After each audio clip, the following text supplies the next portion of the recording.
Class 12th का chemistry का NCERT solutions alcohol phenols and ethers की बैक एक्सरसाइज जो है वो क्वेश्चन नंबर 12 हम लोग टेकअप करने वाले हैं।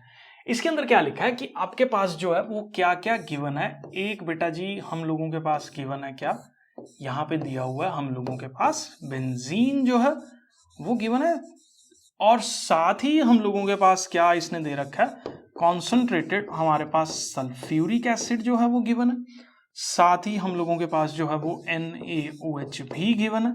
और इन सब चीजों से वो बोल रहा है कि भैया जी एक काम कर दो, आप जो है वो हमारे को फिनोल बना के बताओ कैसे बनेगा। अब आपके दिमाग में, कई बच्चों के दिमाग में आ रहा होगा सीधा NaOH डाल दो, यहां से OH जो है वो इसके ऊपर अटैक करेगा और जो है वो NaOH हम लोगों के पास फॉर्म हो जाएगा। लेकिन आप एक चीज भूल जाते हो, इस OH ग्रुप के ऊपर एक नेगेटिव चार्ज है और बेंजीन रिंग तो है ही इलेक्ट्रॉन का क्लाउड, यहाँ पे बहुत बड़ा नेगेटिव चार्ज जो है वो घूम रहा है, मंडरा रहा है, जिससे ये सीधा OH अटैच करना इसके ऊपर पॉसिबल नहीं है। आप जो है वो बेंजीन के ऊपर OH नेगेटिव ग्रुप अटैच नहीं कर सकते हो डायरेक्टली इस तरीके से। क्यों? क्योंकि हम लोगों के पास OH एक नेगेटिवली चार्ज स्पीशी है और बेंजीन के ऊपर इलेक्ट्रॉन का क्लाउड है, वो दोनों रिपेल करेंगे, तो ये नहीं पॉसिबल होगा। इसका मतलब कुछ अपने को इस तरह से सोचना है कि उसको बाद में सब्स्टिट्यूट करवा के कुछ ऐसी चीज उसके अंदर ऐड की जाए जो पॉजिटिव चार्ज की हो।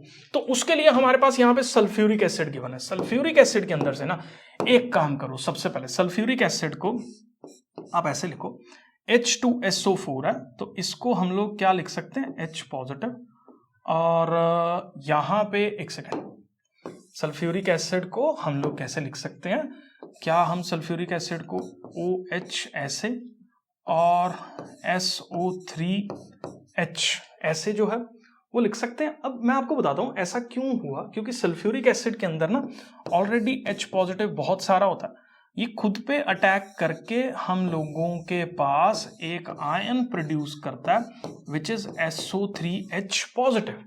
क्यों? क्योंकि ये H पॉजिटिव OH को निकाल के वाटर बनाएगा और यहां पे पॉजिटिव चार्ज जो है वो आ जाता है। अब ये SO3H पॉजिटिव, SO3H जो है पॉजिटिव, ये इस पे अटैक करके हमारे पास सबसे पहले किस चीज का फॉर्मेशन जो है वो अपने को देखने को मिलेगा, SO3H का फॉर्मेशन जो है वो हमारे पास देखने को मिल रहा है। उसके बाद आप क्या करो, इसके अंदर डालो NaOH। जब आप इसके अंदर NaOH डालोगे ना तो हम लोगों के पास यहां पे जो है वो एक कंपाउंड का फॉर्मेशन होगा इंटरमीडिएट, ठीक है, जो कि हमारे पास क्या है, O नेगेटिव Na पॉजिटिव, और इसके ऊपर अगर आप फर्दर एसिड डाल दोगे तो OH जो है वो बन जाएगा। आपको फ्यूज करना पड़ेगा इसको इस तरीके से। तो पहली चीज आपको ये जाननी है कि हमें बेंजीन के ऊपर कुछ ऐसा फाइंड आउट करके डालना है जो पॉजिटिव चार्ज हो ताकि अटैच हो जाए जाके। उसके बाद उसका सब्स्टिट्यूशन जो है वो अपने को करना है, ठीक है। अब बोर्ड्स में ये रिएक्शन कैसे लिखनी है मैं यहां पे जो है वो आपको पर्टिकुलरली बता रहा हूं।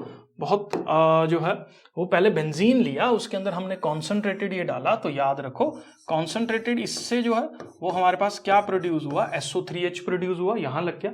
उसके बाद हमने इसके अंदर क्या डाला, NaOH डाला, थोड़ा सा एक्सेस अमाउंट के अंदर फ्यूज किया, तो हमारे पास डायरेक्टली ये किसके अंदर जो है वो चेंज हो गया। फिर उसके बाद हमने क्या डाला, H पॉजिटिव डाला और हमारे पास जो है वो फिनोल का फॉर्मेशन हो जाता है, ठीक है। तो मेन इसमें ये चीज ध्यान देने वाली है कि सल्फ्यूरिक एसिड जो है वो SO3H पॉजिटिव का फॉर्मेशन कैसे कर रहा है मैंने अभी बता दिया, और साथ में जो है वो फिनोल हम लोगों के पास जो है वो फॉर्म हो रहा है। मैं ज्यूम करके चल रहा हूं बेटा जी, ये पर्टिकुलर क्वेश्चन जो है वो आपको क्लियर है।